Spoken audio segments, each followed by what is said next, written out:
Syederulun Majelis Pimpinan Cabang Pemuda Pancasila Aceh Utara ikut menurunkan puluhan anggotanya untuk mencari dua bocah yang tenggelam saat mandi di Krung Lehop, kawasan Desa Alurime, Kecamatan Pirak Timu, Aceh Utara. Sebagaimana yang diberitakan, dua bocah asal Kecamatan Pirak Timu, Kabupaten Aceh Utara dilaporkan tenggelam saat mandi di sungai pada Kamis 17 Agustus 2023 sekira pukul 14 waktu Indonesia Barat. Diduga keduanya tenggelam saat mandi di sungai tersebut karena terbawa arus sungai yang deras. Apalagi air sungai di Krung tersebut sangat keruh setelah kawasan itu diguyur hujan sehari sebelumnya.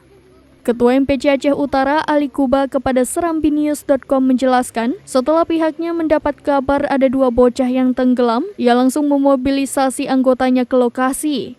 Sekitar pukul 15 waktu Indonesia Barat, anggotanya tiba di lokasi dan langsung terlibat dalam upaya melakukan pencarian bersama tim SAR dan berbagai pihak terkait lainnya.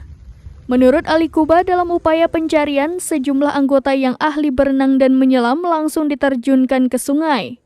Di samping itu juga melakukan pencarian bersama speedboat tim SAR, termasuk melakukan pencarian dengan menelusuri tepi sungai. Hingga pukul 17 waktu Indonesia Barat, menurut Ali, kedua bocah tersebut belum ditemukan.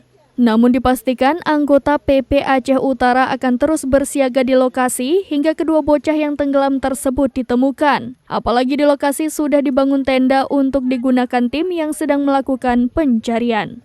Dari Luk Semawe, Saiful Bahri, serambinews.com.